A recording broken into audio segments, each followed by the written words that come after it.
Welcome to America's Pal. I am your host, Darren White. This is the #1 rated podcast being recorded in my man cave.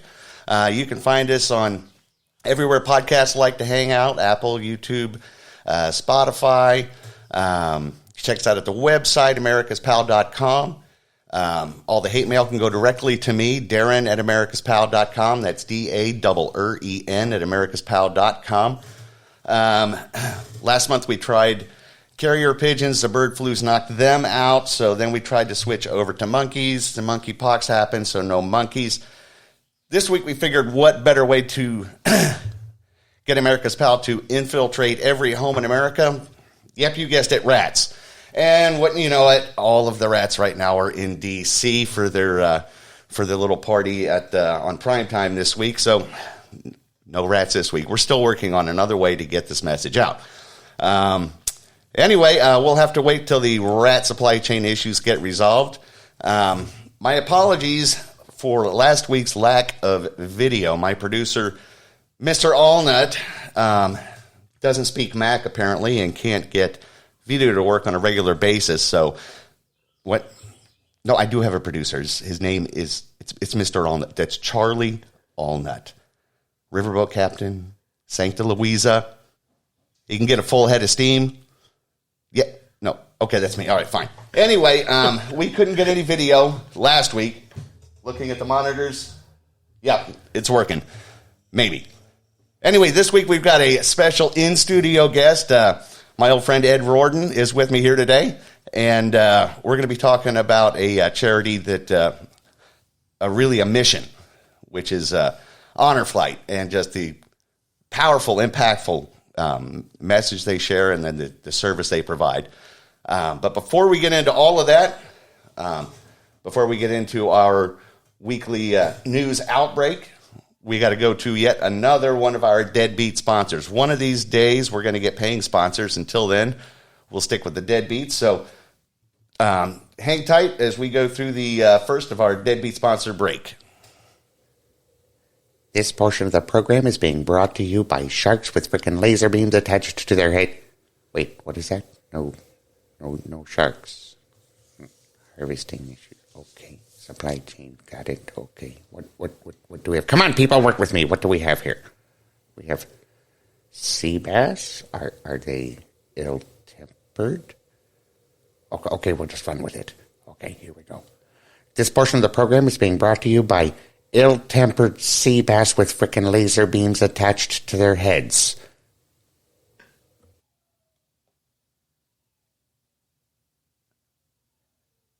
And that brief pause was that new technology we have from the Secret Service, which actually taps into Joe Biden's inner monologue. They use that to monitor him. If it goes blank like you just heard, they know that the president has shut down and they got to go find him, bring him an ice cream cone. Right now, there's an ice cream parlor somewhere handing out ice cream cones to Secret Service agents trying to lure him back. So anyway, let's get right into our weekly news outbreak. This week, the Yulin Dog Meat Festival is set to kick off in China. Tens of thousands of lovable canines are set to be the main course. Dr. Fauci's National Institute of Health is to sponsor and cater the event with the leftovers from their Chinese experimental kitchen. No bats this time. A mostly peaceful armed man who traveled from California to Maryland and called 911 on himself was arrested near the home of Supreme Court Justice Brett Kavanaugh with homicidal thoughts, a Glock, and robbery paraphernalia, stating that he was afraid the Supreme Court would overturn Roe v. Wade and loosen gun laws. No word from the Justice Department if he will be held in solitary confinement for the next year and a half alongside a dude that walked through the nation's capital unarmed and non-violently on January 6, 2021. Pseudo-President Joe Biden summons the Defense Production Act to boost solar panel production.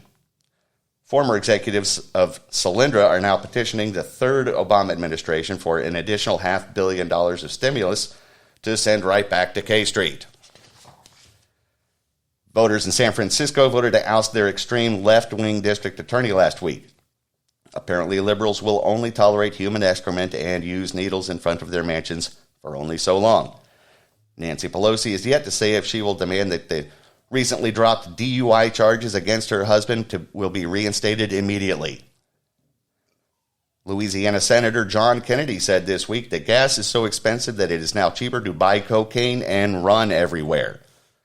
When asked, Homeland Security Secretary Alejandro Mayorkas said, Senator Kennedy's thinking is completely outdated and off base. We are moving fentanyl now. Cocaine is so 1980s. From the proxy war desk, the Ukrainians worry that prolonged war may cause the West to lose interest in their plight. To quell their fears, the military-industrial complex responded in a joint statement saying, that couldn't be farther from the truth. Our plan is to drag this out a couple of decades, soak the taxpayers for a few $1 trillion, and then inevitably hand everything to the Russians, leaving thousands of American civilians and allies behind to fend for themselves. The stock market dropped faster and lower than Jeffrey Toobin's pants on a CNN Zoom meeting this week. When asked, Fed Secretary Janet Yellen said, although it is troubling, Jeffrey Toobin's pants are still transitory. Lunchbox Joe was on Jimmy Kimmel Live this week. When Kimmel asked how he would get anything done, Uncle Joe joked that he would jail his political opponents. No word yet on when he plans to instruct the FBI to stop treating concerned parents at school board meetings as domestic terrorists using the Patriot Act. From the irrelevant pop desk, Justin Bieber has an odd neurological condition paralyzing the right side of his face. When asked, Pfizer CEO Albert Bourla stated that he was excited to have the opportunity to raise profits with another mass vaccination experiment on all the believers out there. The WHO is recommending further investigations into the lab leak theory. When asked, St. Dr. Fauci stated that there is nothing to find because no global human experiment is accidentally leaked. Inflation reached 8.6% this week, the highest in 40 years. When asked about how this affects the everyday American, President Biden stated, as we have said before, we are thrilled to be breaking records for all Americans that many said could never be broken.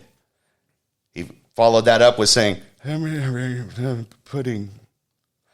And that sums up our weekly news outbreak. So, lots going on this week, Ed. Certainly, yeah. The clown show and donkey show in particular was a little bit of a distraction for some, but I didn't give it any watch time myself. They said they got 20 million viewers, and sure, that's great if it's all on one network, right. But it was spread across all the networks that hosted this in prime time, which I think Joe Biden's presidential State of the Union got, I think it was somewhere around 30 million, and that's all the networks air it, every single one. And let's not forget he got 80 million votes. Of course he did. It's the most popular president in history. Look at his poll numbers these days. That's right. That's exactly right. And it's odd that makes the top news of the week is this January 6th commission. When you've got a guy travels from California to Supreme Court Justice Kavanaugh's house. Right. But everything about that's weird to me because he gets a block away, sees that there's a police car sitting there, and so he decides he's going to call the cops on himself. The story just it doesn't make any sense. It seems to me more of that kind of distractionary kind of look this way while we do that. It's a stark comparison to all the complaints about Kyle Rittenhouse crossing state lines with a gun to go do something bad. Yeah, and how many state lines did this guy cross? All of them. And what exactly did he have in mind? Yeah. Well, it just shows the media for what they are. Yeah, and it's just one-sided. It's narrative. Yeah. Was it last week? CNN is now transitioning to they've been bought out by I think it's Discovery Channel. Discovery Channel. So their new CEO says that we're going to get away from more opinion-based news and get to more. What did he say? It's our job to inform our viewers, not alarm them. It's like, that's going to be a tough nut to crack over. It's CNN. I'll believe that when I see it. Yeah. And if the Donkey Show did in fact have 20 million viewers, I'm going to say the vast majority of them were probably people that were looking to watch the things they normally watch on Yeah. On a Wednesday night or a Thursday night. How many of those 20 million people walked away at the end of it saying, wow, I had no idea. I mean, I was of a completely opposite opinion, but after seeing that and as well produced as it was, I've completely changed my opinion on all of this. And Well, I'm sure somebody somewhere thought it was good to have it on television. I mean, certainly they've never spoken about this event on January 6th before, so there was a no. They've not mentioned one word about it. It's not about it. Yeah, it's a nobody knew that it was the most important event in our American history since the Civil War. They haven't used any dialogue like that, or it's worse than 9/11, or worse. Yeah, exactly right. So worse than Pearl Harbor, worse than 9/11. Yeah. So good luck not alarming your viewers. Let's see here. It's odd that we're shifting. I'm seeing a little bit of hope nationwide as far as maybe more and more people kind of come into the senses, just common sense, not coming to my side or your side or that kind of tribal thing, but more and more people just going, no, this is making sense. It's not working. It's why is it so many catastrophes are happening all at once? Why is everything shifting and we're going from one catastrophe to the next over and over and over again. And people are starting to go, with just normal would be nice. Not a new normal, not a just let's get back to normal. Let's focus on feeding our families. And crime is still crime. I mean, it's still the number one issue when people are polled about in politics is it's your economy, it's the economy, crime. And they're not focusing on any of that. And then to see San Francisco recalling their district attorney who hasn't prosecuted any crime I think we're seeing a shift. I think it started probably, I don't know, whatever it was, maybe 6 months back when we saw it happened in Virginia. Yeah. With Youngkin being elected. And, I think there were a lot of people that might have been blindsided by that. And, parents showing up for school board meetings. And I was one of those people before it became a popular thing to do. Yeah, I remember. I mean, we go back to the old Tea Party days back. Yes, we do. Yeah, and it's funny you say that because one of the things that always kind of frosts my flakes is when people talk about the Tea Party. They always make it want to sound like it was something that came about because of racism. Mm-hmm. It was anti-Obama. I mean, you and I, we go back to the third year of the second Bush administration. Yeah. That's when the Tea Party started. It had nothing to do with Obama. It had nothing to do with Obama. For us, it was all about protesting and calling out the government for borrowing and printing money. And which is funny because that was 2009, 2000. It was 07. 07. And then when we finally get to where the Tea Party had grown into this in a true grassroots kind of a way, we finally get to the point where we sweep in 87 freshmen into Congress. And they all espoused the taxed enough already. That's the Tea Party. That's what it stood for. So fiscal responsibility was something that the Bush administration wasn't famous for doing. No. And we all instantly knew that, of course, moving into the Obama's term, that it's just going to be tax and spend, tax and spend. And so everybody got up in arms about that. Instantly they go to racist. Right. And at the same time, we're like, no. This is principles. This is... And for us, it was really,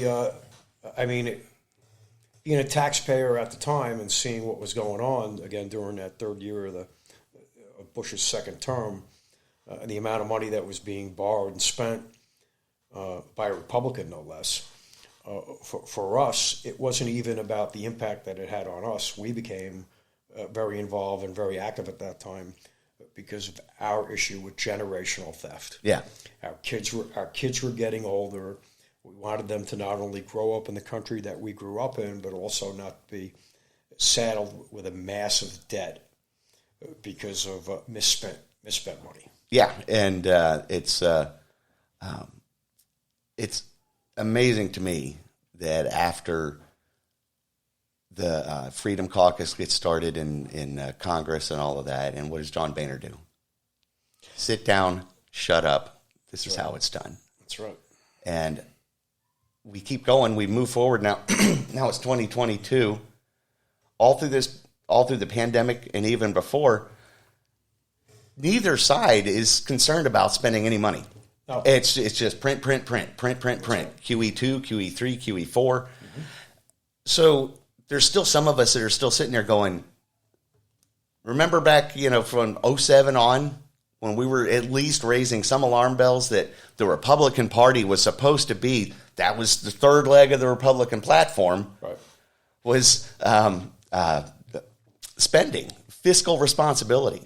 And then it just seems a little bit odd that inflation this week, 8.6%, and they're not even counting your daily necessities, your fuel, your food. They don't even factor that in like they used to back in the Carter administration when inflation was measured with all of those as well. So they got the number down to 8.6 when actually it's more somewhere around 17 with if you factor in what it costs to get your car to work, what your groceries cost. Exactly. The games that they play with calculating the CPI is a little absurd. I mean, if the price of computers is coming down, it affects the CPI. Meanwhile, it's all about gas and food and what you can put on your table. That's the real inflation what it's about. Where it meets the American citizens road, where that rubber hits the road. Is gas has more than doubled since January 20th of 21. That's all there is to it. You think that's coincidence? No. You know what? If you were paying attention to some of the small amount of things that Biden had to say when he was running for office, this is all by design. Yeah. Even Obama, back at the time, spoke about, to accomplish what he wanted to accomplish, the price of electricity was going to skyrocket. He was going to tax the coal producers. He said up to 500% more. Yeah. Where does that cost go? And it does not matter in their model. And it's, in my opinion, what they've done is kind of that Cloward and Piven, where they just overwhelm the system, keep overwhelming the system, forcing it to collapse. And then once it does inevitably collapse, because this is by design, then they sweep in with this whole new fundamental transformation. The fundamental transformation. That's what he was talking about.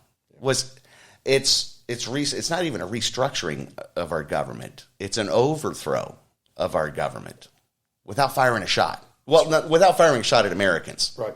We'll go to proxy war here and proxy war there and spend more and more money, but we keep spending the money. We keep making these what seem like irrational policy decisions here domestically. We're seeing the same kind of strategy down on the border. We're being overwhelmed with an open border where the Customs and Border Patrol folks that are being brought in, they're not being brought in to stem the crossings. They're being brought in so they can process those coming into the country quicker and get them into the mainland of the country quicker. And disperse them. Yeah, and we'll get to a point where they'll suggest that the only answer to all of this is to have an amnesty and just legalize everyone. But we're not allowed to talk about that anymore after Buffalo. Of course not. Because all conservatives now, I mean, this is all brand new to me. I didn't know I had espoused this principle of the replacement theory that they started talking about a couple of weeks back. Right. You could have hit us with that, maybe give us a heads up so we could at least study up on it before you start accusing us of it. But that whole replacement theory, so you can't even bring up the border without being accused of being a racist. They have been going back to the well of racism, the well of all of the phobes. The homophobia, the transphobia, the xenophobia. You can't make a good decision. Like when President Trump said, "Let's going to shut down all traffic or all travel from China." Right. Within seconds, what did they say? You're xenophobic. And it was the smartest thing he could have possibly done at the time. So you can't. Yes, the puppy is. She must have broken loose. She's digging at the door. So that's that noise that we're hearing. Okay. So it's not a secure studio, and the attack puppy is. So, but yeah, it's overwhelmed the system. It's overwhelmed it, and then if you just question it, then they'll label you with whatever phobia or whatever. Any disparaging thing they can to shout down just a logical. You want to have a conversation about it, but you can't even do that. So, overwhelmed system, collapse it. That's why they're not worried about the spending. That's why they're not worried about inflation. Why they're getting up and saying that this is a sign that the economy is actually good.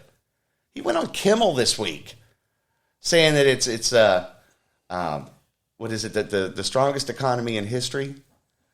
And what the hell is up with that? I mean, well, sure. With all of the issues and problems and challenges that we have in this country right now, someone in this guy's administration, or maybe him if he ever had a thought of his own, figured it was a good idea to go on a comedy show. Like, for someone that hasn't had a press conference in well over 100 days, who never takes questions from the press. Well, but that in his defense, Jimmy Kimmel is a renowned journalist and is he's not going to just throw some softball questions and then ask him what his favorite ice cream flavor is. And they might want to dig up some of his past. I can't understand why he hasn't been canceled yet. I remember seeing the Man Show on television. I remember a bunch of years him ago. and Adam Carolla. Yeah, if anybody should be canceled, it should be Jimmy Kimmel. Yeah. But that sword only cuts one way. That's exactly right. That's exactly right. If he was a conservative that had been on the Man Show, he would be, persona non grata basically anywhere. Yeah. He's Adam Carolla limited to, and he still has some fame and credibility about him, but he's limited to the small circles that might. That's right. That might overlook or might at least appreciate a different point of view. But anyway, we're going to take a quick break. Who's our deadbeat sponsor coming up here? I got it here in my document dump. Oh yeah. So we got another deadbeat sponsor, and then we're going to talk about Honor Flight and kind of go from there. So hang tight through our deadbeat sponsor break.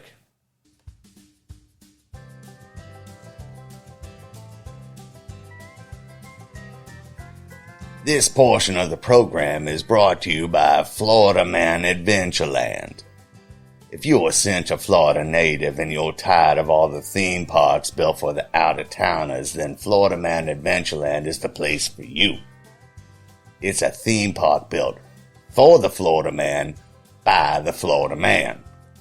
If you think swimming with the dolphins is for chumps and you can swim with the alligators at the Florida Man Lagoon, fully stocked with gators big enough to take more than $1's worth of hamburger off of you. If you dabble in off-label chemistry, then be sure to experience our immersive Stump the Dentist experiment. If firearms suit your fancy, then check out the Florida Man Shooting Emporium. You can take a shot at a wild pig or of a rival gang from our authentic 1996 Chevrolet Impala. Forget all those butterfly encounters. We got a mosquito encounter that will knock your socks off. When you get a path for thirst and a path for hunger, then don't miss out on our bath salt buffet. It will expand your mind. The mouse might have a Chewbacca, but we got our very own skunk ape experience. Try to find him just after our lunch at the bath salt buffet. Don't waste time with a mouse, the whale, or a Hulk. Jumpstart your pickup and get down with us at the Florida Man Adventureland, located just east of East Orlando.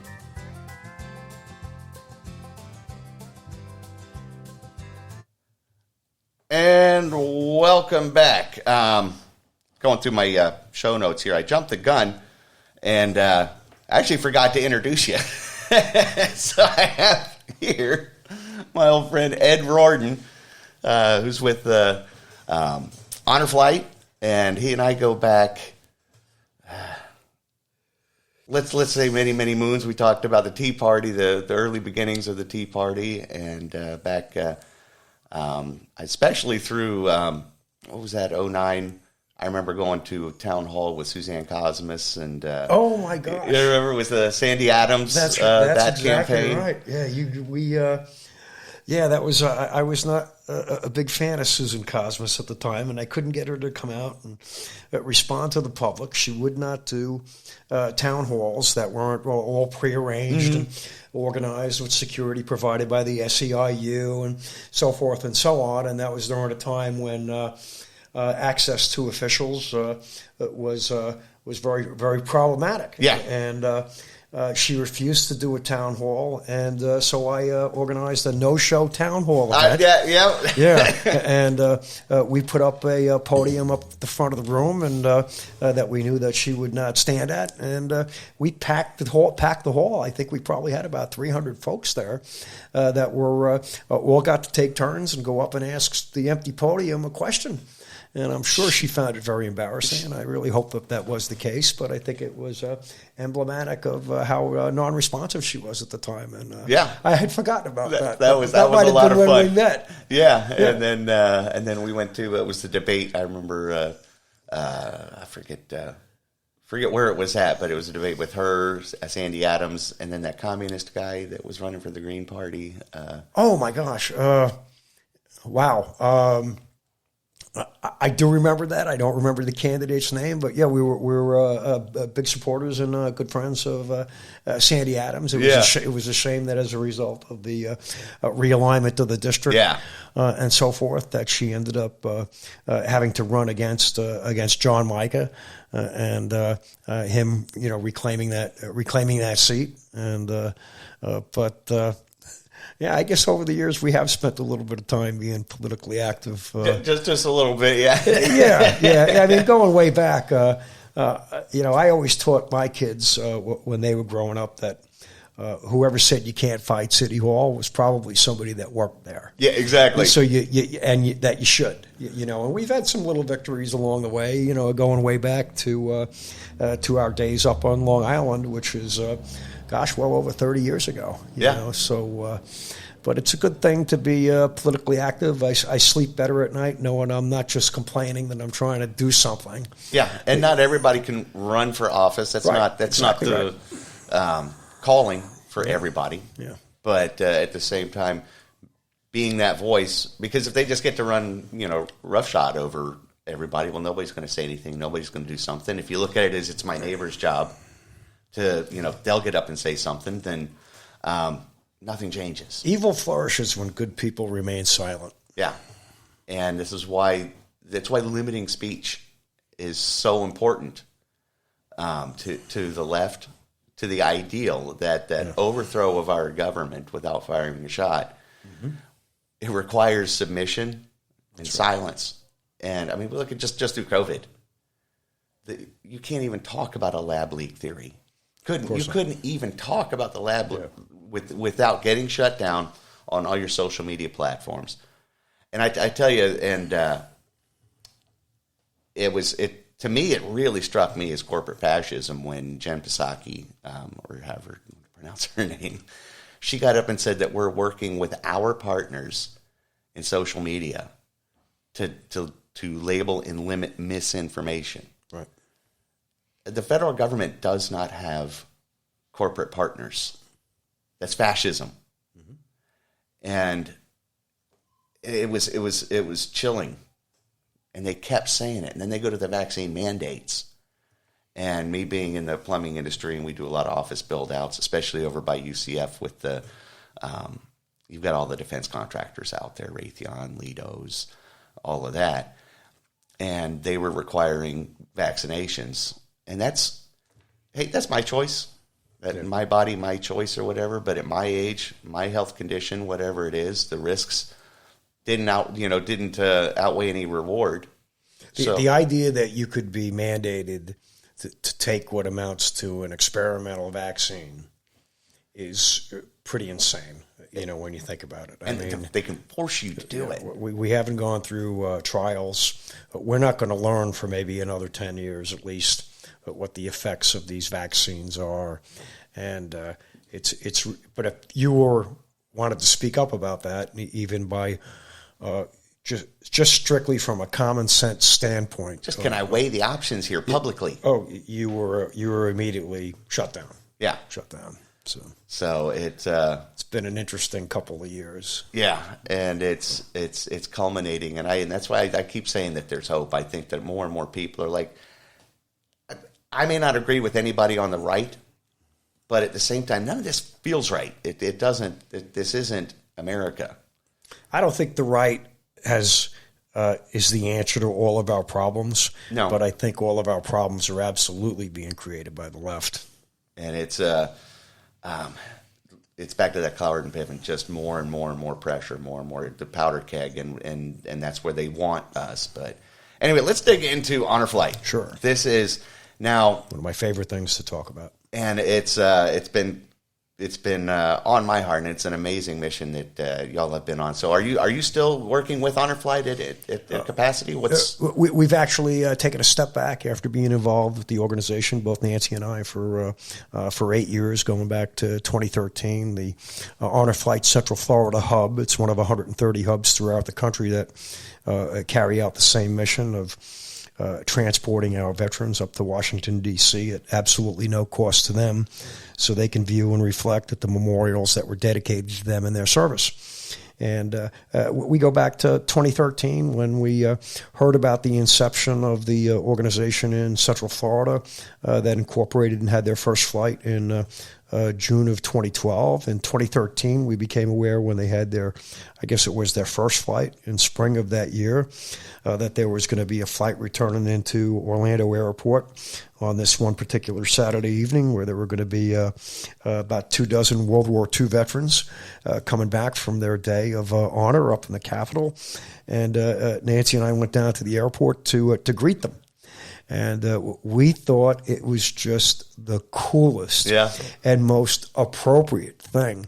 And we just loved it right from the start, and just wanted to be involved in some way or another. And after just witnessing that and being able to shake the hands of men and women that served in World War II, as my own dad did, our greatest generation, they just their dedication to this country and what we stood for and what they saved us from during that major world war, and they secured the country for freedom. We just thought it was so important to go out and shake hands and thank these guys personally, because like a lot of folks I guess it's a little different in the service today. Today, when you go down and you agree to serve as a volunteer, you might even negotiate a great package where you're getting educational opportunities on the backside. You might be able to pick where you serve and where you're going to be stationed and so forth and so on. You can kind of write a deal, But at that time, these are men and women that in 41, like my dad did. War broke out, and we would have been subject to all of our freedoms being, disappearing off the face of the earth if we did not have folks like the greatest generation step up. And my dad and many people just like him, they just showed up. Yeah, they showed up and they said, "I'm here, and I'm an American, and I want to fight for my country, and I want to secure our freedoms and freedom for others as well." And where do you want me to go? What do you want me to do? Wow. And then they took it on their shoulders and we stand on their shoulders today. So, and not knowing what exactly was in front of them, what they were going to be facing. It's, the moral courage that it took to do that, it's staggering. Staggering when you think about it. 17 and 18-year-old, 19-year-old kids. They're kids. My own dad dropped out of high school, to go serve, and he was just one of many, that did that in December of 41 when the U.S. decided to enter the war. But we just thought the organization and the organization's mission was so cool. When it first got started in 2005, it was a physician's assistant out in Ohio who worked with a lot of older World War II veterans at the VA. Okay. And the World War II Memorial had just been dedicated in 2005, and he decided that he had access to a plane, and he had his pilot's license. He was an Air Force veteran. He wanted to take some veterans that he worked with to Washington, D.C. to see the memorial that was just dedicated. And it just like dedicated that. to them. And initially, he was going to take 3 guys with him in his plane, and he told some of his friends what he planned to do, and that turned into 6 planes and a dozen World War II veterans that flew out of Springfield, Ohio, and in the summer of 2005. You see, good things do come out of Ohio. I mean, it's rare, but and they flew out there to see the memorial, and he got a lot of press.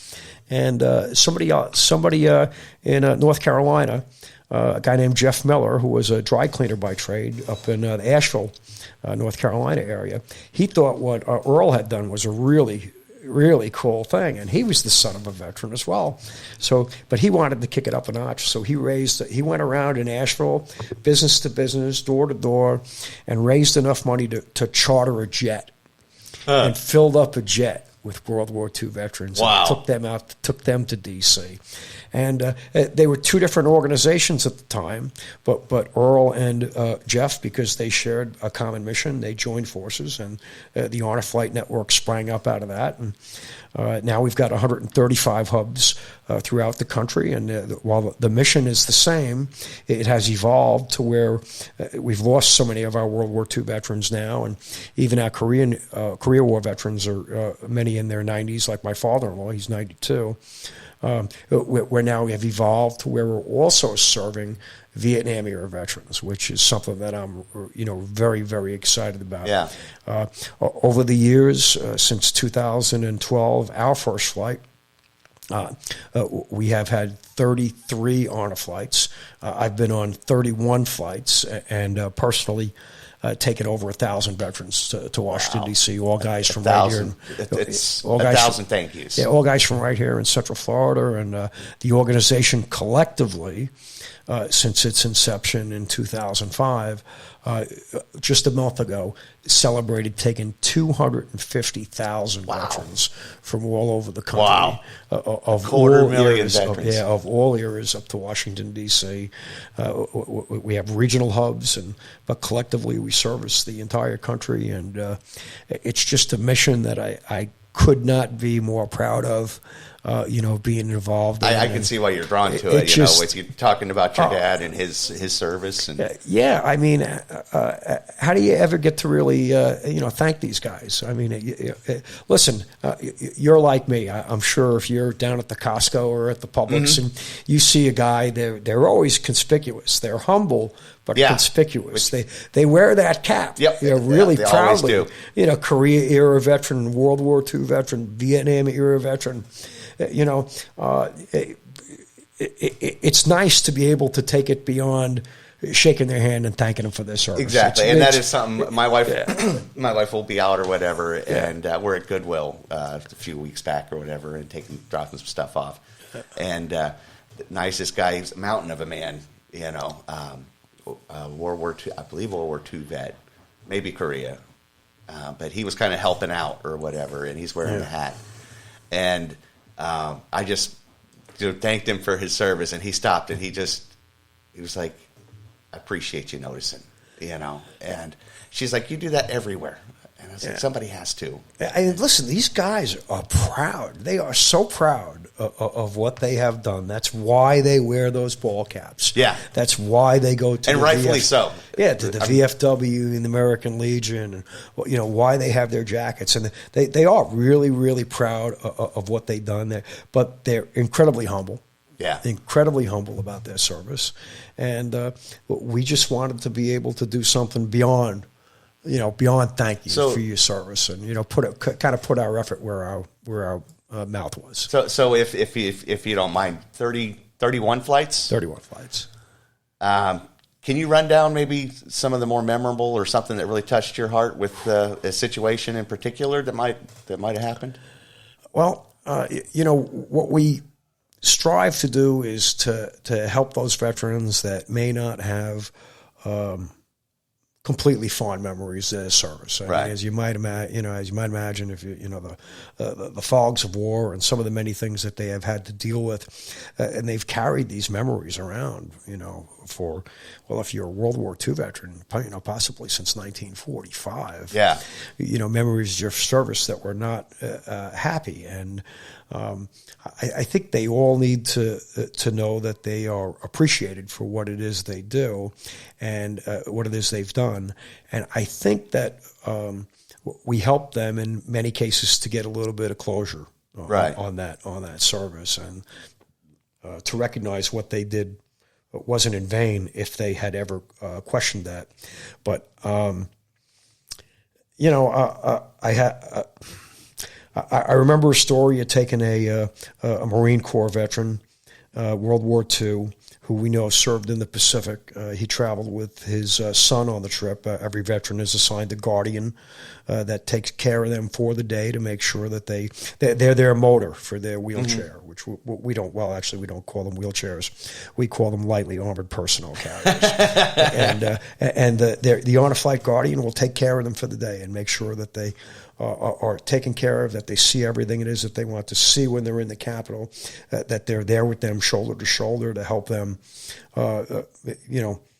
confront their service by visiting the memorial with other veterans on the trip. Well, this veteran, whose name was Pete, his own son, an adult son, did not know much about Dad's service because Right. Dad just didn't talk about it.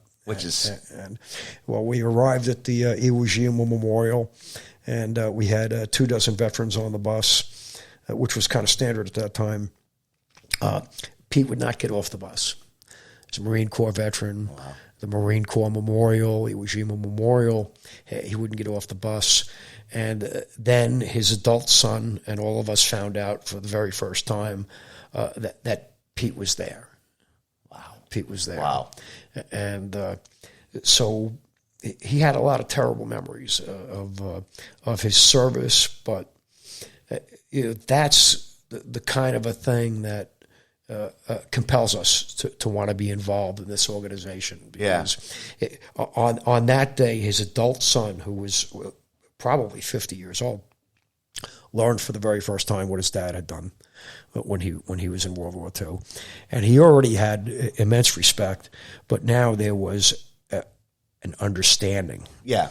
Besides the respect. And answers a lot of the dynamic of. Yeah. I mean, there's so many stories, Darren, that, mean so very much to me. I think, and I get to hear the stories. I ask. Yeah. I ask. There's a way that you can talk to a veteran without asking those questions that make them feel uncomfortable. Ask them if they served in combat or if they ever killed anyone or saw anyone killed. It's more likely, it's highly likely that they did. Yeah. But different veterans like to talk about things in different scales, and I learned over the years that I usually start out by asking, well, what branch were you in? What years did you serve? And hey, what was your job? Right. And then let them tell me the stories that they want to tell me. And you hear some interesting stories. I remember a couple of fun stories. I remember a guy telling me that he was this is World War II veteran, and he was in Anzio, and they were cleaning up, and they were cleaning up some of the outposts that the enemy had there. Uh-huh. I guess after the first Allied troops had landed in Anzio and were cleaning up, and he had never ridden a motorcycle in his life. And they came upon an outpost that they were clearing up. They were trying to seize documents and make sure that everybody that the enemy was in fact gone and so forth and so on. And they came on a German motorcycle, and he was in Patton's Tank Corps. and a half a dozen of the guys that he served with had never been on a motorcycle in their life. Well, they took this German motorcycle and they strapped it onto the front of the tank that they were in and brought it back behind enemy lines and got it to run again. And the half a dozen guys that he was very tight with all got to ride a motorcycle for the very first time. in Italy, and it happened to be a motorcycle that they seized from the enemy. That's awesome. So that was one of his pleasant recollections. Yeah. I had another veteran who was from Brooklyn, New York, who served in Okinawa. Oh wow! And there was a lot of death in Okinawa, and he told me that he had never ever in his life even seen a horse. Wow! Only pictures. He was a kid in Brooklyn. Yeah, not a lot of horses in Brooklyn. Yeah. And in one of the assignments, one of the things that they were doing when they were in Okinawa is they were cleaning out the caves that the Japanese had used, and the Japanese were notorious for creating cave systems and tunnels and so forth and so on. Well, in this one particular cave, a larger outpost, they found a horse that was kind of emaciated, and they nursed him back to health. Oh, wow. And the first time in his life he had ever both seen and ridden a horse was when he was on Okinawa. In the midst of all of the... Now, that was a pleasant memory for him, but at the same time, he had one of the worst memories of his life serving on Okinawa, because when he got there, he was one of two guys in his outfit who was charged with recovering the bodies of Americans on Okinawa. Wow. And putting them in trucks, loading them in trucks, and taking them so they could be either buried or have their remains sent home. He was 17 years old.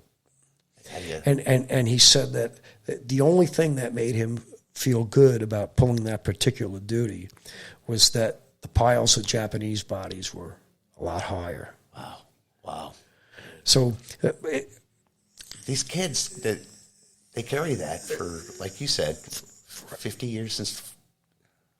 He told me to that particular day, it was something that he still came back to him. Those memories still came back to him almost on a daily basis, and many times in his dreams when he was trying to sleep. And so I like to think that one of the other things that we can do is kind of give these guys a little bit of closure. Yeah, put them alongside other men and women that may have witnessed the same things, and and then have them see those memorials to know that the sacrifices, the service that they gave this country means a lot to Americans, and that it'll never be forgotten, especially the World War II guys. I mean, I told them all, when we go to their memorials, don't ever think you're going to be forgotten or what you did was in vain, because this memorial is made out of granite and stone, and it's going to be here a long, long time. And those kind of memorials, after you're gone, and we don't go to the monuments. We don't go to the monuments. We go to the memorials. Wow. We recognize the service of the, typical honor flight is going to be the World War II, Korea, and Vietnam era memorial. It's going to be the Air Force Memorial.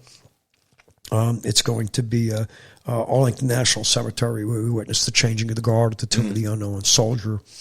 It's a tour of honor. It's one last tour of honor for these guys and men and women.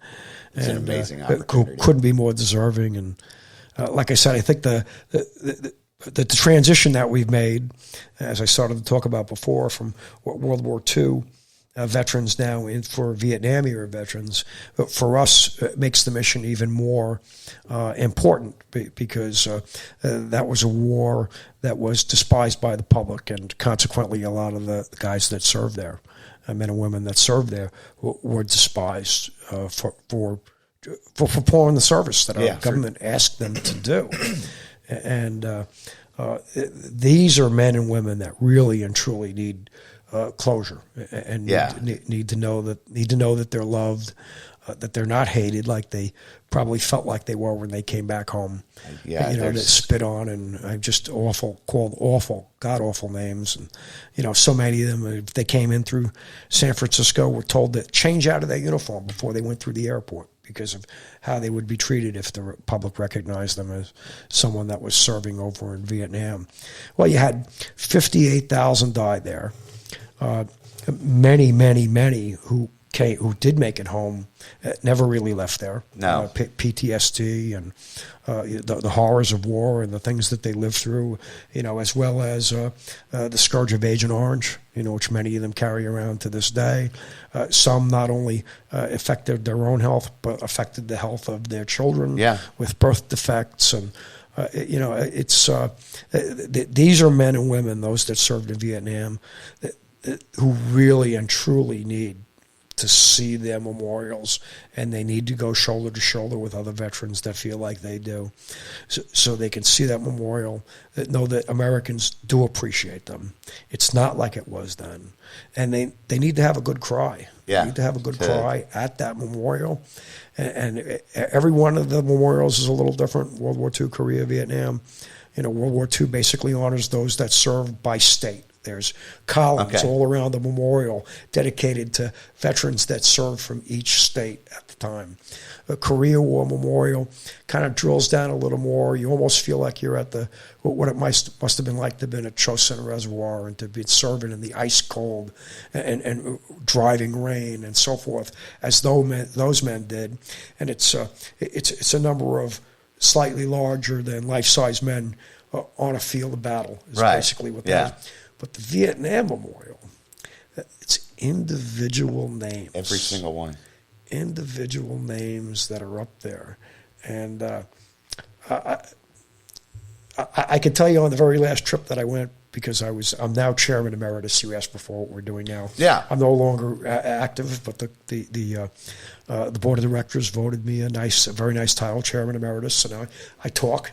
I talk about the organization, which is something I love to do, but I'm not involved in the nuts and bolts running of things, and not responsible for that any longer. And I went on their first flight this year after the COVID hiatus, 2 years, and went on the first flight this year, and basically as an observer and a consultant, if you want to call to our new incoming board and new chair folks, and got to see it in a whole different way. And I spent more time at the Vietnam Memorial on this trip than I have at any other trip. Any of the other 31. And I broke down. I broke down, and I was comforted by a Vietnam era veteran who saw me. I was looking at the wall, and I was reading some of the things that were left. There's a lot of mementos that are left at the Vietnam Wall by family members and friends, some very specific to a particular veteran that may have passed, personal pictures and notes and things like this.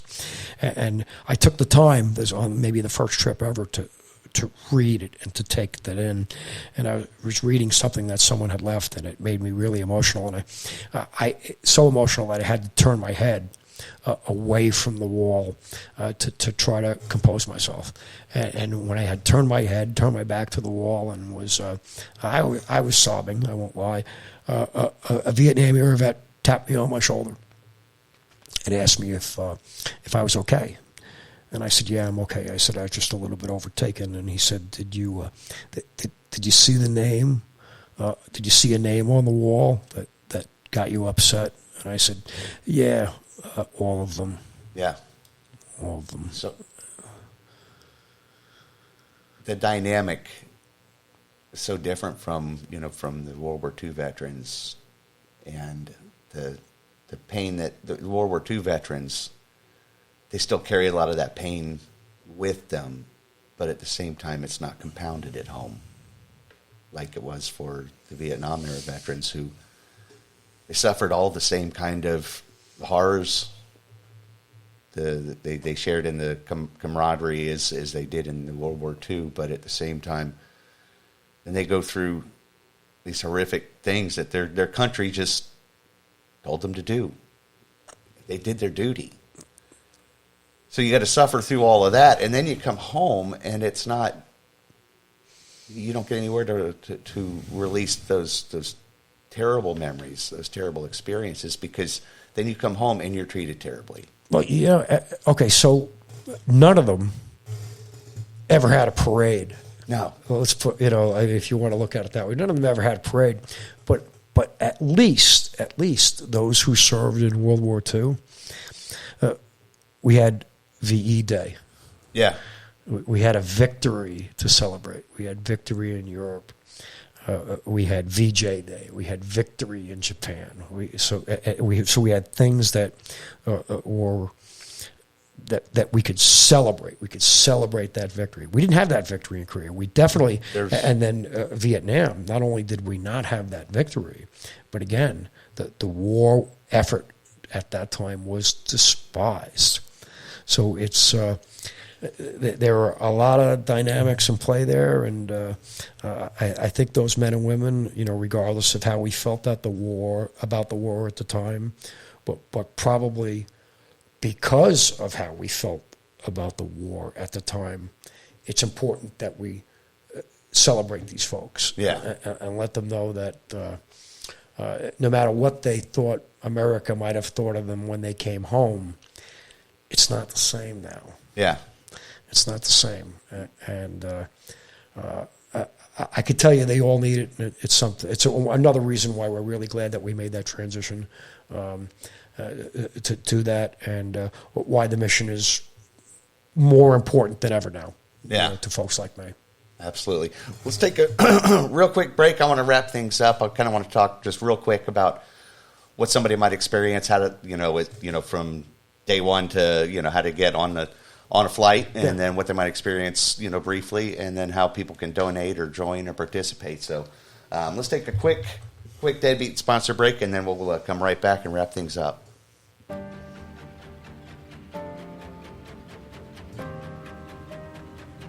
This portion of the program is brought to you by Captain Ramia's Submarine Sales and Service. Are you in the market for a Typhoon-class submarine? Does your current submarine need a little sprucing up before nuclear war season? Does your submarine lack the pizzazz your neighboring superpower submarines have? Have you recently acquired a super secret submarine and are looking to make some extra rubles or dollars? If you answered yes to any of these questions, then Captain Ramia's Submarine Sales and Service is the place for you. To contact Captain Ramia's Submarine Sales and Service, you must send one ping. One ping only.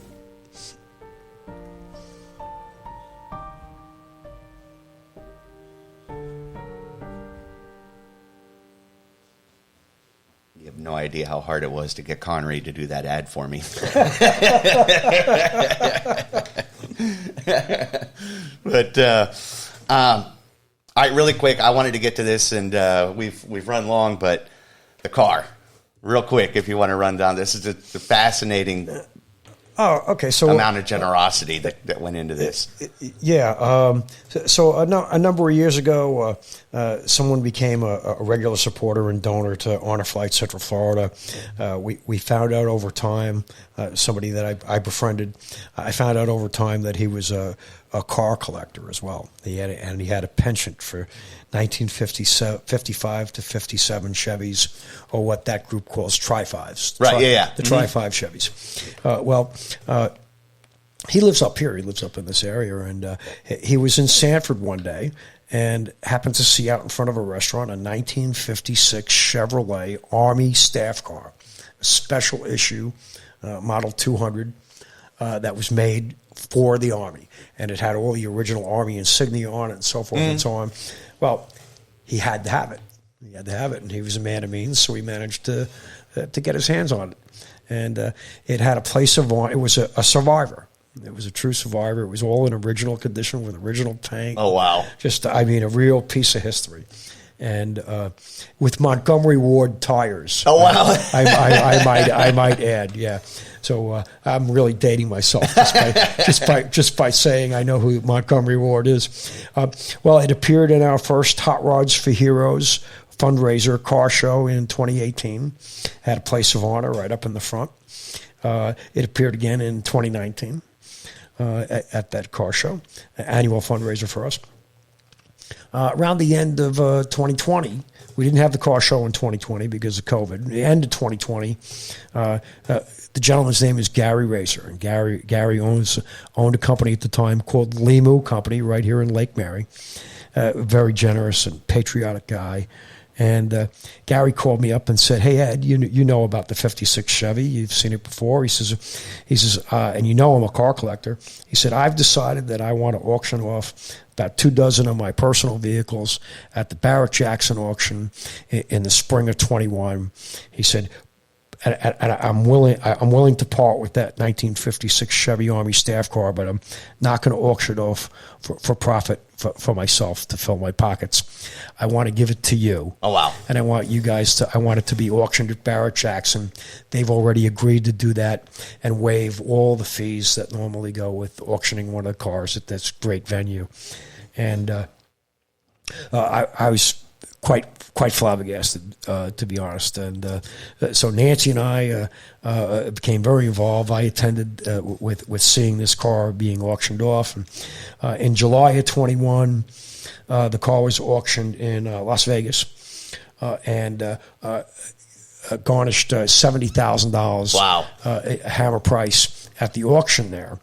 But that set in motion a chain of events that we just wouldn't have been possible without Gary keeping eyeballs on us.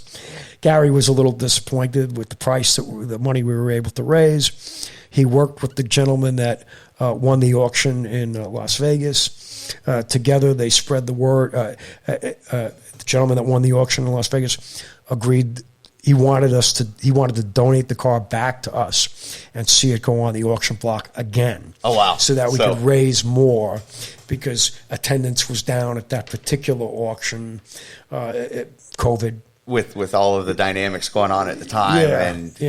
And they thought that there would be an opportunity to raise far more. So they conspired, and they in a very good way, and because they were well networked inside Barrett-Jackson with car folks and folks that wanted to support worthy charities, veteran charities in particular, they kind of worked together to make sure that some of the people that were going to be showing up at the Houston auction in September, first time ever Barrett-Jackson had an auction in Houston, that the car would be put up on the block again, and then they could raise substantially more. I was told between the two of them, they had a goal that they would have liked to seen us raise maybe $250,000 with the car. So the car went up on the auction block. Nancy and I attended that auction, got to speak to a lot of the potential donors ahead of time about what it is that On a Flight does, and why we think the mission is important, and how we wanted them to bid on the car because of how the funds would be used. Well, the car went on the auction block the first time and hammered at $425,000. Incredible. I was moved to tears. But before the car ever left the auction block, the gentleman that won the auction went up and approached the podium and told Craig Jackson, "Don't get it down. I'm giving it back. Let's auction it again." So it went on the auction block twice without having left the auction block. And the second time around, raised $400,000. We're at $800,000. So we're now at $825,000 plus $70,000 in the first auction, and we were flabbergasted. That's incredible. I didn't even know what to say. Well, while we're up in the owner's box following the auction, I'm approached by another gentleman who said, I didn't have any interest in the car. He said, but I want to donate $175,000 to your organization so that you can walk out of here today with a cool $1 million. That's incredible. And what a whirlwind kind of a day. I can't even tell you. You know how amazing it is when one person does something just incredibly good, and then that sparks the next guy to do it, and then the next, and it creates this chain of amazing charity. Just a chain of events, and it's just something that you can't even imagine being a part of. Yeah. But to have been there and seen it happen, and, be able to go up on. I got to speak to the organization, to a group of about 5,000 folks, about what it is that we did, and it's very dynamic atmosphere, and you have just a certain amount of time. I think I had 45 seconds or something like that to talk about. To try and share the whole story. Share the whole story real quick. We know why people should donate and so forth. And I was overwhelmed that I got a standing ovation. That's incredible. After speaking about the organization and what we did, and then on top of that, to have raised $1 million for such a worthy charity is just. That's just it's incredible. It's. I mean, you can see I'm smiling right now. I've got goosebumps. That's making the trips and taking these men and women to their memorials just makes me smile like I can't say. But being part of that, just it's. Such a highlight. Oh my gosh! Yeah. And that was after I had stepped down as being chairman, and I was really working on behalf of the organization. My new function is chairman emeritus, and what a parting shot! Yeah, and we were just so delighted to be a part of that whole thing. And, that's incredible. Thank God for generous folks. Yeah, for sure, and then people that can appreciate such a worthy cause. Yeah. So very fortunate. Real quick, how does somebody get sponsored, or how do they get onto a veteran? Veterans are never charged a penny. We don't charge them anything at all for any of the services that we provide. All they need to do is apply. We put. Basically, you're taken on. You're put on a list, and you're taken on a first come first served basis. While we observe the following priorities, which is really relative to your age. So, World War II veterans go first, Korea War veterans second, Vietnam era veterans third. We have taken some Gulf era veterans. A terminally ill veteran of any era goes to the top of the list. Okay, and we have taken several. Wow, we've taken several where it was a bucket list. Item for them to go to their memorials. And probably the coolest thing about it is the majority, over 50%, have never seen their memorial. Yeah. And many would never, ever get to make the trip if they didn't go on an honor flight. But we take them at no cost to them. We also ask for guardians, folks to volunteer as guardians, cover their own costs with a donation to honor flight, to make that trip and to have the privilege of accompanying a veteran. What an amazing opportunity. To their memorial. And they'll share a day and bond in a way that is unlike any other. And these guardians and veterans, these are new, lifelong friendships that come up. Such a special opportunity. You're going to share things. You may hear a veteran that you accompanied on an honor flight. You may hear them tell you a story that they have never, ever told anyone before. Anyone before. Because those memories come rushing back when they're with other veterans that served during their era and they're visiting their memorial, and they start to feel a little more comfortable with. Yeah, it is such a cool thing. It's such a thing. So how do people reach out? How do they donate? So for us, it's www.honorflightcentralflorida.org if you're a local person. And if you're hearing of this elsewhere and you just want to learn more about the organization at large, we're one of 130 hubs throughout the country. It's www.honorflight.org. Okay. Honorflight.org. And you can, if you go to the national website, you can look and you can find by map or by state entry all the hubs that are in and around you. So if it's near you and all that, and you can donate to the organization through the website. You can volunteer to be a guardian. Well, I encourage anybody that has even the slightest amount of interest and is a patriot, do the thing that we did when we first became aware of this organization. Find out when a flight is returning to an airport near you and go to the airport and greet the flight. Yeah. Bring a flag, bring a sign, bring your kids. It is a family thing. And I'm going to tell you, you will never feel more patriotic at any time in your life. That is so cool. Than if you take the time, carve out the time to meet these folks, greet these folks, shake their hands personally, and thank them personally that you have the freedoms that you do today because of them. Let them know it. They appreciate it, and it will make you feel as good as it makes them feel. Ed, it has been, we ran a little long, but I can't think of a better topic to talk about. But thanks a lot, Darren. I absolutely appreciate you coming out. Definitely let me know the next time there's a flight returning, and I'll be there with you.